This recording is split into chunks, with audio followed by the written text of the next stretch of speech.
Okay, so when you're not eating an S meal, we're going to talk about the E meal. E stands for energizing. So carbs are actually necessary. Again, people have had it wrong when they have been focusing on no carb diets. Your body needs good carbs, the right kind of carbs, for its energy. So if you feel like you're lacking in energy, you're dragging, you're tired, E meals are really great for you to focus on.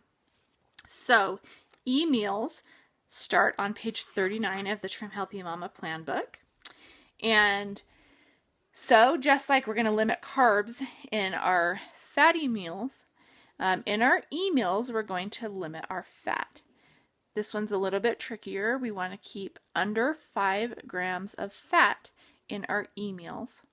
And unlike the fats in the S meals that don't have a limit, we do have a limit on carbs.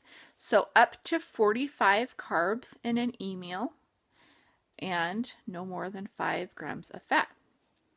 Again, the meal plans have already been done with this rule in mind, but for future references and to be able to look at labels and kind of put things together, that is how it works. So the tricky thing with E meals is that you're going to use up a lot of your fat immediately if you're cooking something with, butter. It's about enough grams of fat for you to grease the pan very lightly with a pat of butter or coconut spray or whatever it is. So that means if you're having toast, you need to be really, really careful. I just opt to not do butter anymore. I just do jam. So you just have to be really careful with your oils and how you're preparing your food in an E meal. It doesn't take you over your 5 grams of fat.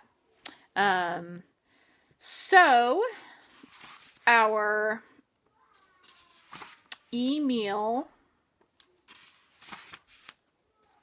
let's see here.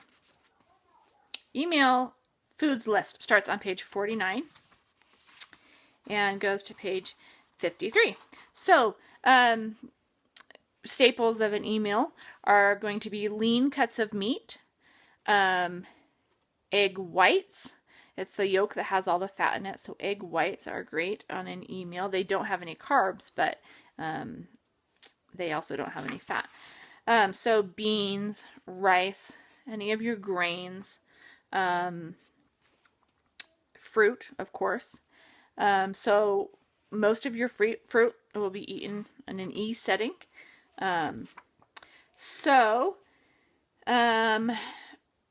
You're going to want to keep most of your corn and carrots and sweet potatoes and squash, all of the starchy vegetables, mostly contained to your E meals. Now, if you just have, slices of carrots in a stir fry or something like that, that'll work. You just wouldn't want to make an entire side dish of carrots in an S meal because carrots and corn and things like that have a little bit higher carbs in it. So that is the deal with E meals. People complain about not liking them as much because they don't fill you up. But I haven't had any problems with them, but I feel like I do a pretty good job of balancing out so that you're not just eating things that aren't filling you up. So, okay, that's the E meal. Now you know the 2 basic kinds, and just to throw you off, we're going to kind of go into the next 2, so keep watching.